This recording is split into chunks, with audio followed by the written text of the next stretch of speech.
tell you, on Pearl Street, it's a walking pedestrian mall downtown here. There was a lot of people out. Very beautiful day.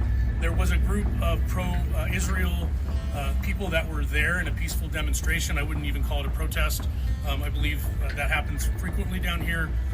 They were there in that area. We are looking and actively interviewing victims and witnesses to determine if that group was targeted or others, and we just don't have those answers yet. Those are things we hope to be able to provide you later this evening. A shocking act of violence rattled the city of Boulder on Sunday as a man shouting "Free Palestine" threw incendiary devices into a peaceful gathering, injuring at least 8 people, including 6 elderly individuals. Authorities have identified the suspect as Mohamed Soliman, 45, who was apprehended and later hospitalized after the attack. We're early in the investigation, but some details have emerged. I'm able to confirm there are 6 victims, ages 67 to 88. All of them have been transported to local hospitals. This attack happened at a regularly scheduled weekly peaceful event. Witnesses are reporting that the subject used a makeshift flamethrower and threw an incendiary device into the crowd. The suspect was heard to yell "Free Palestine" during the attack. The subject has been identified as Mohamed Soliman, and he's 45 years old. The incident took place near Pearl Street Mall, just as a demonstration was underway to remember Israeli hostages still held in Gaza, a deeply emotional issue as tensions escalate in the wake of Israel's ongoing war in the besieged Palestinian territory. Eyewitness footage showed a chaotic scene, with security officials rushing victims on stretchers while police detained a shirtless man, now confirmed to be Soliman. FBI Director Kash Patel described the attack as a targeted terror attack, signaling federal concern over politically or ideologically motivated violence on U.S. soil. The FBI is processing the crime scene and the subject vehicle and interviewing key witnesses. We're assisting Boulder Police in providing technical, analytic, and additional forensic resources. As a result of these preliminary facts, it is clear that this is a targeted act of violence, and the FBI is investigating this as an act of terrorism. Colorado Attorney General Phil Weiser echoed that sentiment, stating it appeared to be a hate crime given the demonstrators' focus on Israeli hostages. However, Boulder Police Chief Stephen Redfern urged caution. The investigation is in its early stages, he said, noting that we received calls of a person actively setting people on fire. I want to give first an update on the scene. As many of you are aware, we have several blocks closed off in downtown Boulder surrounding the courthouse. We are still clearing that area for devices. When this call came out today, our officers rushed as quickly as they could somewhere close to the area, and they immediately ran into a chaotic situation where a man was throwing Molotov cocktails and using other devices to hurt people. We know that 4 of those victims were taken to Boulder Community Hospital and remain there or have been released. I don't know the status of that. 2 additional victims were airlifted to the Denver metro area.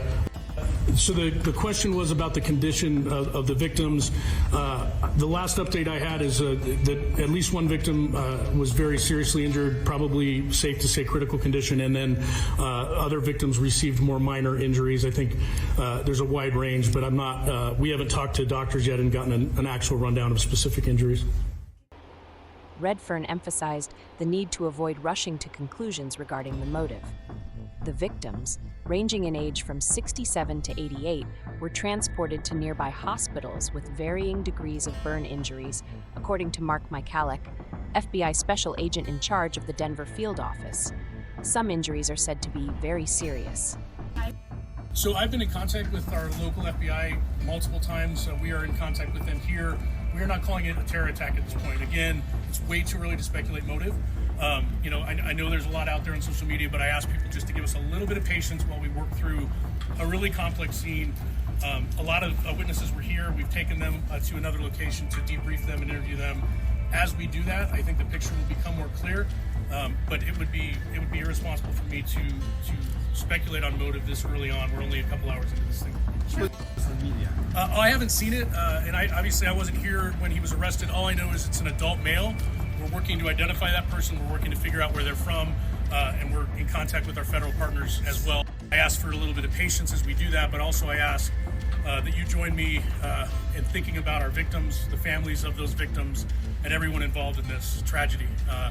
Our hearts go out to them, and we are going to do everything we can to work as hard as we can throughout the evening to provide more information and get answers for everyone. With that, as I stated, it would be irresponsible for me to speculate right now on motive and other things. I will take maybe a handful of questions, but then I've got to go back to a briefing. The attack occurs in a highly polarized national climate where the war in Gaza has inflamed both anti-Semitic incidents and state crackdowns on pro-Palestinian activism. Former President Donald Trump, who remains influential in Republican circles, has spearheaded efforts to brand anti-war protests as anti-Semitic, even cutting funding to elite U.S. universities that hosted such demonstrations. His administration has also been criticized for detaining protesters without formal charges. This attack comes on the heels of a similar incident in Washington, D.C., where a gunman killed 2 Israeli embassy staff members outside an American Jewish Committee event. Sadly, attacks like this are becoming too common across the country. This is an example of how perpetrators of violence continue to threaten communities across our nation. It's our job, the FBI, the Boulder Police, and our law enforcement and community partners to bring these criminals to justice and keep our communities safe. The escalating violence on U.S. soil linked to Middle East conflicts is raising serious national security concerns. Local leaders and advocacy groups have begun to issue responses calling for solidarity, calm, and a commitment to free speech and peaceful protest.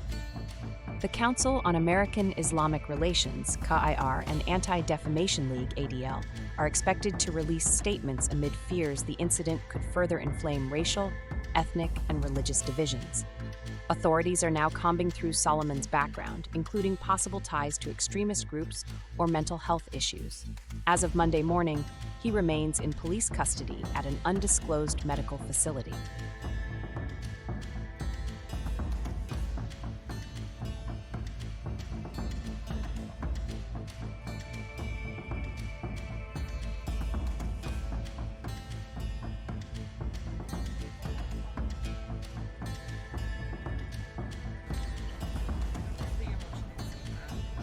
Very scary. It was a big shock.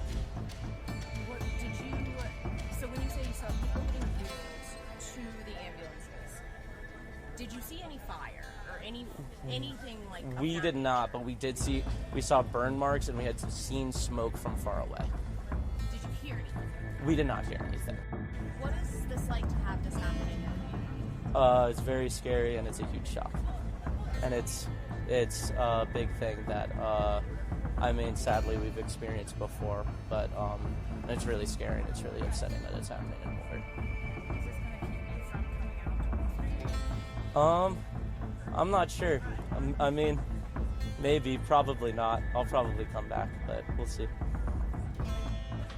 Boulder, I think, has done a great job of pulling together in the past, and I remember personally feeling like the Boulder community had gone together well after the sad events that happened at the King Supers a few years ago.